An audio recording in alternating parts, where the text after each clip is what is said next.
Bonjour et bienvenue dans le podcast Allo Anaïs Coaching qui vous inspire à développer votre plein potentiel. Alors merci beaucoup encore une fois pour le retour que vous avez fait à l'épisode précédent. Je suis super contente d'avoir vos retours comme d'habitude sur les pensées limitantes, le pouvoir du mental, notre système de croyances qui nous maintient dans l'échec et comment on peut s'en défaire une étape à la fois. Alors je suis très contente d'être avec vous aujourd'hui pour notre rendez-vous mensuel. Abonnez-vous pour être les premiers en fait à écouter les épisodes de ce podcast. Alors sans plus tarder, on se lance dans le sujet du mois, apprendre à se connaître et oser briller. J'ai aussi divisé cet épisode en 4 sections. Donc, derrière la peur se trouve le bonheur. Ensuite, on parlera de la vulnérabilité qui est une force de transformation. Oser briller et être heureux. Et on terminera par pratiquer la pleine conscience. Alors, je sais que c'est un sujet qui peut paraître un peu particulier, mais vous allez voir, c'est hyper intéressant. J'ai aussi basé cet épisode sur 5 livres. Donc, je vais vous les passer rapidement à la caméra. Et ils seront aussi en note de l'épisode et en barre d'infos sur YouTube. Donc ici, c'est le pouvoir du moment présent. Le pouvoir du moment présent, justement, qui parle de la pleine conscience et de la notion de présent, futur et passé. Ensuite, j'ai 2 références de la série d'intelligence émotionnelle de Harvard Business Review. Donc, un sur le mindfulness, justement, la pleine conscience, et l'autre sur le bonheur. J'ai aussi le livre de Brené Brown sur le pouvoir de la vulnérabilité. Elle a aussi fait un TED, en fait, c'est ce qu'il a mis, c'est ce qui l'a rendu hyper populaire. J'ai regardé son TED et j'ai lu son livre, c'est hyper intéressant. Je vais vous en lire quelques passages. Et j'ai aussi rappelé ce livre-là sur le complexe de la tortue. Il y avait quelques éléments qui étaient assez intéressants pour cet épisode. On y va, c'est parti. Derrière le bonheur se trouve la peur. Et c'est vrai que souvent, derrière cette montagne qui semble infranchissable, se trouve une vallée de douceur, de facilité, de joie, de légèreté, d'accomplissement et de fierté. Souvent, en fait, on a un conflit intérieur entre désir et peur. Et là, j'ai envie de vous faire référence justement à l'épisode sur sortir de sa zone de confort, parce que la zone de confort, c'est un endroit où on est bien, on est confortable, mais parfois, l'ennui, l'envie de sortir, d'apprendre, d'explorer plus loin, nous donne envie de sortir de cette zone de confort. Mais sauf que juste derrière la zone de confort, il y a la zone de peur qui nous bloque parfois et qui nous ramène à cette zone de confort. Alors que si on arrive à dépasser cette peur-là, on se retrouve dans une zone d'apprentissage et jusqu'à la zone de grandeur, donc qui permet de finalement d'élargir cette zone de confort. Donc c'est vraiment ok, j'ai peur, mais j'ai envie d'y aller, qu'est-ce que je fais? Je me lance, allez go, on y va. Et quand on y va, on apprend et on sort et on évolue.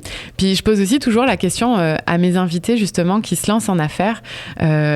Souvent ils ont un job qui leur permet de bien vivre, mais ils se lancent en affaires et c'est ce courage en fait de tout laisser et de tout recommencer à zéro. Je le pose à tous les entrepreneurs du podcast, donc allez les écouter, c'est hyper intéressant. C'est principalement ceux de la saison 2, je mettrai les liens dans les notes et la description de la vidéo.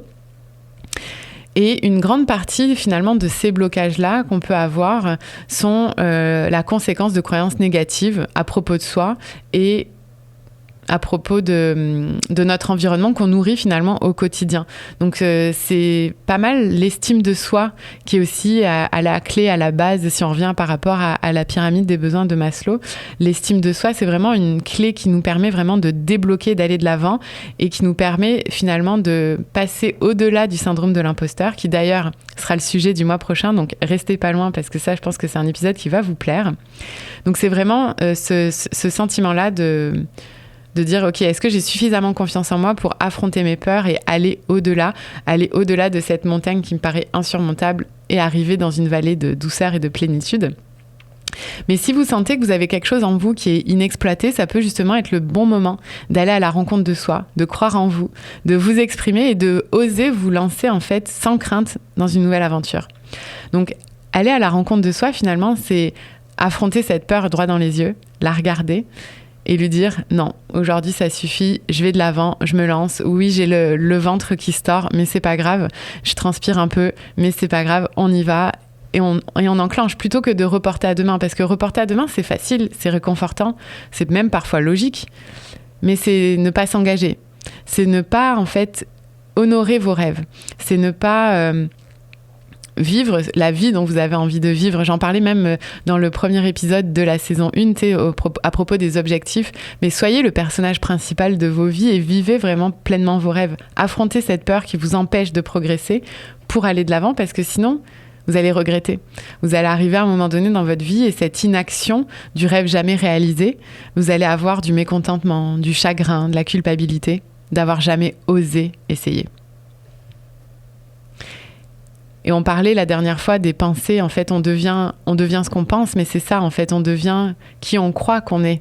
Si on pense qu'on n'est pas capable d'être quelqu'un, alors on ne le sera pas. Mais si par contre, on croit vraiment à notre potentiel, on se dit, ok, je sais pas tout, je sais pas comment y arriver, mais je vais y arriver, finalement, tu finis par y arriver. Donc c'est vraiment tu deviens ce que tu penses de toi. Alors la vulnérabilité comme force de transformation, on en parle beaucoup, on en entend beaucoup parler, on entend aussi beaucoup parler d'authenticité, mais qu'est-ce que c'est ? Donc là, je vais vous lire justement la définition du livre de Brené Brown, qui est aussi une chercheuse. En fait, elle a fait son sujet, c'est la vulnérabilité, et elle a fait ses recherches dans ce milieu-là. Donc c'est, je pense, quelqu'un d'assez fiable pour parler de vulnérabilité. Donc elle, la vulnérabilité, elle dit... La vulnérabilité, ce n'est pas connaître la victoire ou la défaite. C'est comprendre leur nécessité à toutes les deux. C'est s'engager, se donner à fond. La vulnérabilité n'est pas la faiblesse. L'incertitude, le risque et les émotions de tous les jours ne sont pas des options. Le seul choix possible est une question d'engagement. La volonté d'assumer sa vulnérabilité et de l'embrasser détermine la profondeur du courage et la clarté du but. Le niveau auquel on se protège de la vulnérabilité donne la mesure de la peur et de l'indifférence.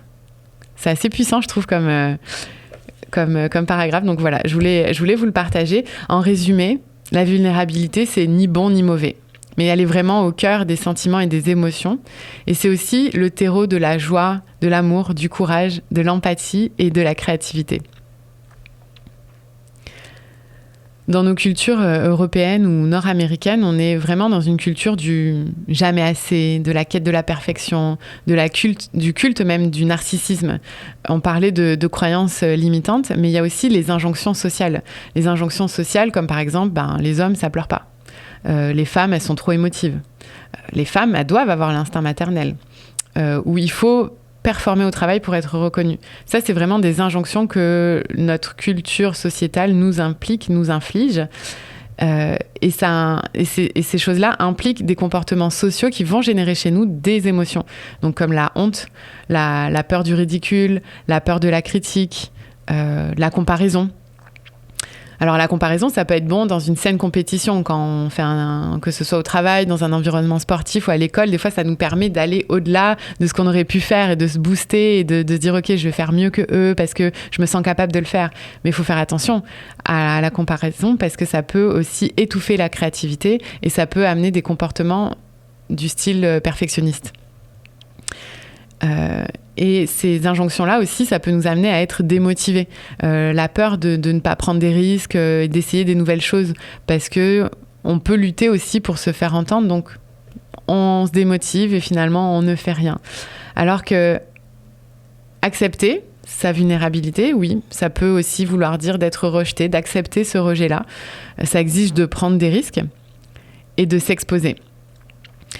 Mais c'est aussi... Après, une fois qu'on arrive à être vulnérable et à avoir cet état-là, c'est vraiment, on ouvre des portes à des choses beaucoup plus intéressantes parce qu'on ouvre cette porte d'émotions et nous sommes des êtres d'émotions, donc on réagit à la vulnérabilité les uns les autres et souvent ça fait preuve de sensibilité et de bienveillance. Je vais vous lire un autre passage aussi du livre de Brené Brown. À ce propos. Alors on disait que la vulnérabilité, c'est aussi la capacité d'être courageux et potentiellement d'être rejeté. Et Brené Brown, dans son livre, elle donne des exemples. Elle a fait souvent des séminaires où elle fait intervenir des gens. Et en fait, là, c'est une liste. Alors je vais pas lire toute la liste parce qu'il y a genre 2 pages et demie. Mais en gros, elle dit, il y a des exemples suivants des participants à qui j'ai demandé de compléter l'amorce. La vulnérabilité, c'est 3 petits points, ils devaient compléter la phrase.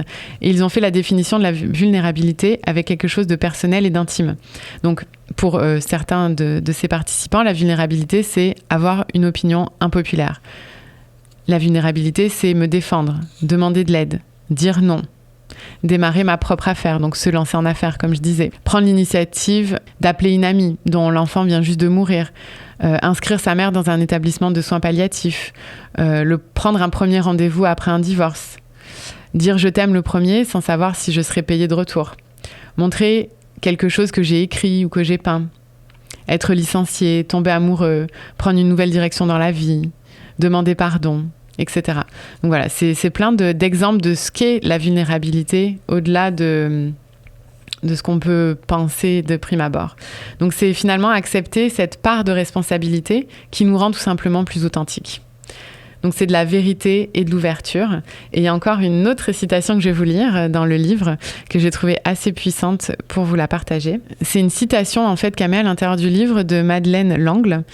C'est une américaine. Elle dit, donc parce que dans son livre, en fait, elle défait plusieurs mythes à propos de la vulnérabilité. Et souvent, il y en a qui vont dire, la vulnérabilité et moi, ça fait deux. Et justement, là, elle met la citation de Madeleine L'Angle que je trouve assez intéressante, qui dit « Durant l'enfance, on pense qu'en grandissant, on deviendra invulnérable. Mais grandir, c'est accepter la vulnérabilité. Être vivant, c'est être vulnérable. » Donc voilà, je trouve ça puissant comme citation. À l'intérieur du livre aussi, je vous invite, si vous voulez le lire, elle défait vraiment un à un tous les mythes liés à la vulnérabilité.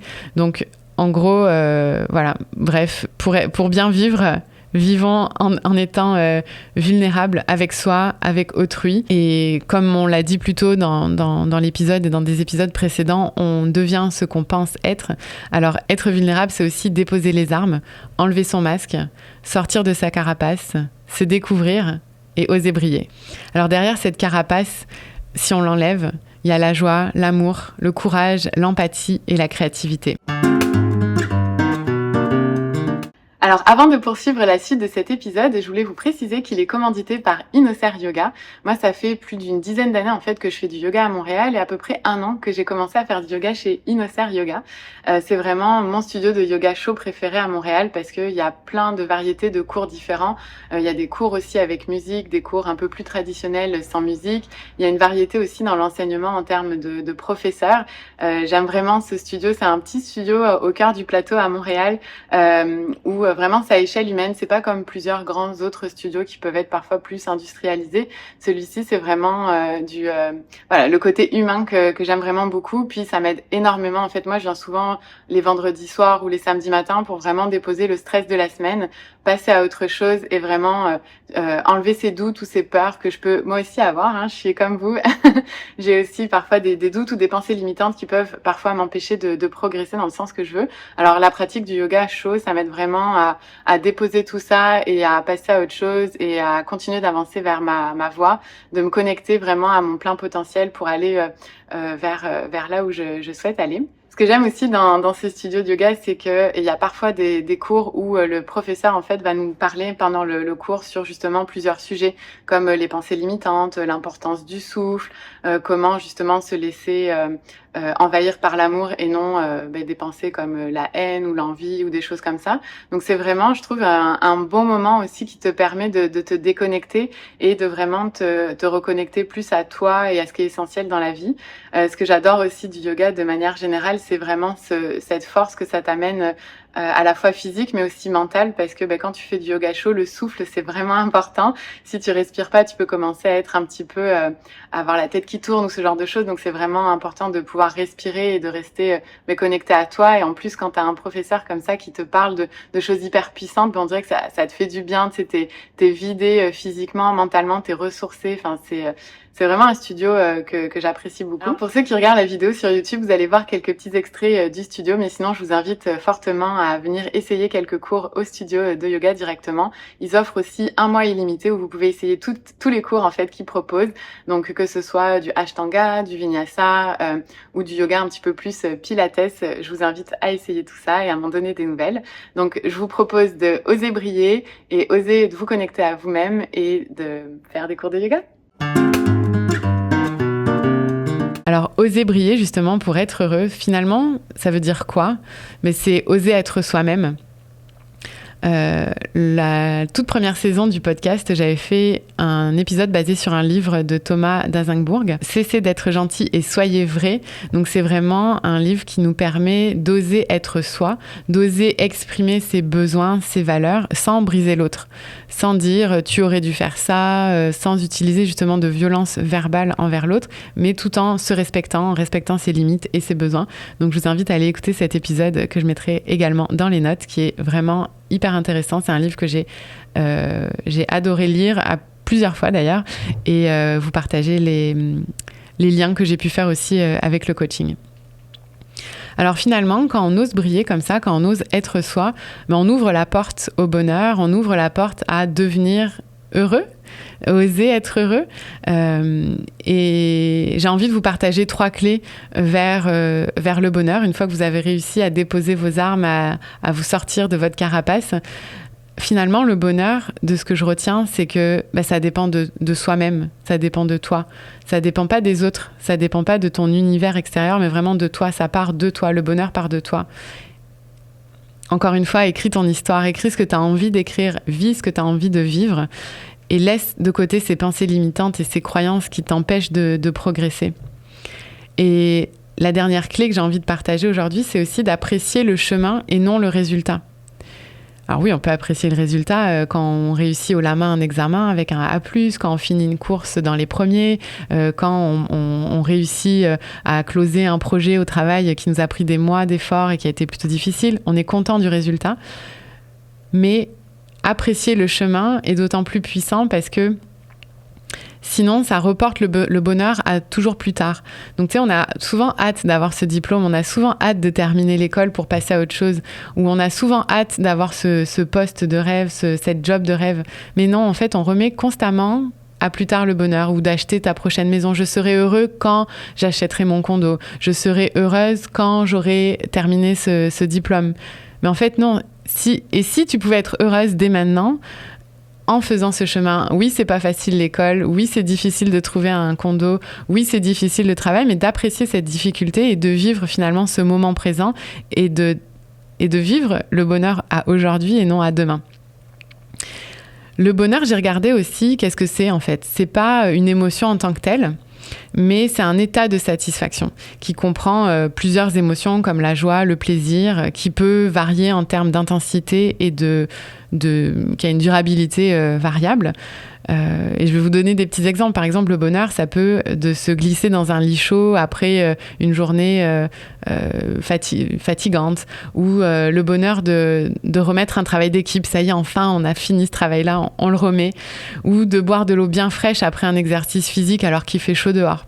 Donc, c'est ces moments de bonheur qui peuvent être de plus ou moins intenses. Ça, c'est vraiment des petits moments que je vous ai partagés. D'ailleurs, en commentaire, peut-être partagez-moi un moment de bonheur que vous avez vécu récemment, que ce soit quelque chose de court ou peut-être quelque chose de plus long aussi dans votre vie. Je suis toujours intéressée de lire ça. Puis ces manifestations de votre bonheur, il paraît que c'est contagieux. Donc, partagez-le, ça peut plaire aussi à d'autres personnes d'entre nous et ça va certainement nous donner le sourire de nous lire en commentaire.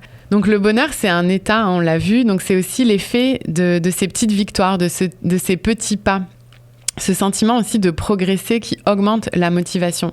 Ça permet de concentrer ton effort sur un pas à la fois et donc de diminuer ton stress. C'est d'ailleurs aussi ce que je fais en accompagnement de coaching. On établit un grand objectif de coaching pour l'ensemble du cycle et on fait un plan d'action qui va permettre pas à pas de monter cette montagne et d'arriver au sommet. J'ai aussi cherché sur TED. J'aime beaucoup regarder des épisodes, des vidéos de TED. Et cette vidéo-là, je l'avais regardée, ça fait assez longtemps.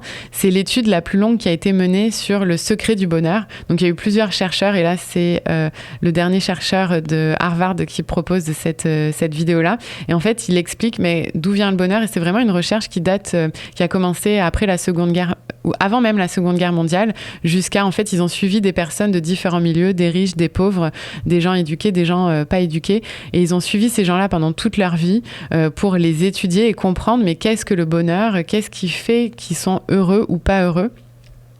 Et l'étude, en fait, a à réaliser que ce qui rend les gens heureux, c'est la puissance du lien social, c'est la connexion que tu as avec les autres.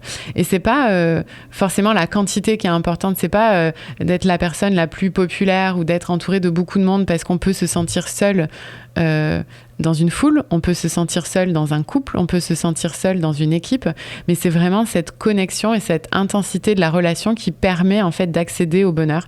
Donc encore une fois, je vous mettrai le lien de la vidéo dans les notes, parce que c'est hyper intéressant de comprendre que finalement c'est cette connexion humaine qui va au-delà, par exemple, de la connexion des réseaux sociaux ou des connexions à travers les écrans. Mais le bonheur, c'est aussi des choses aussi simples que bien manger, faire du sport, bien dormir, méditer, faire du bénévolat. Dans les livres justement qui ont basé cet épisode-là, ils disaient que le bénévolat, c'est vraiment se transcender, donner aux autres. Et ce plaisir de donner aux autres, ça nous donne des gratitudes en fait personnelles, et ça contribue à la fois à notre bonheur, mais aussi au bonheur des autres. Donc ça a un effet assez bénéfique. Et justement, tout ça m'amène à vous parler de la pleine conscience. La pleine conscience, finalement, c'est un état de conscience de soi qui permet d'être ouvert à notre propre environnement et ouvert aux autres. Donc, vous avez déjà entendu parler de la pratique de la méditation. C'est quelque chose qui est bon pour la santé. Ça a été prouvé scientifiquement à plusieurs égards. Ça apaise justement notre hamster qu'on a dans la tête, qu'on a parlé à travers le livre Par amour du stress de Sonia Lupien. Ce hamster qui constamment nous fait ruminer sur nos problématiques, qui nous bloque aussi dans nos échecs, alors que le fait de méditer, ça permet de ralentir ce rythme de pensée, et d'un coup, tout devient plus calme, tout devient plus clair. On est plus concentré, on est moins stressé.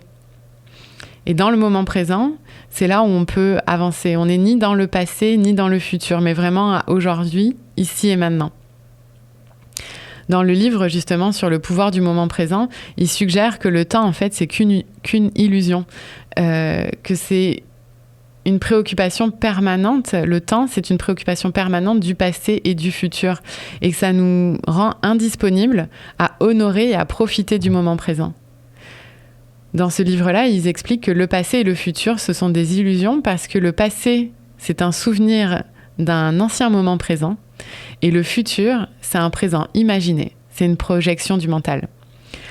Donc, du mental, en fait, ils proposent de passer du mental à l'être et du temps à la présence.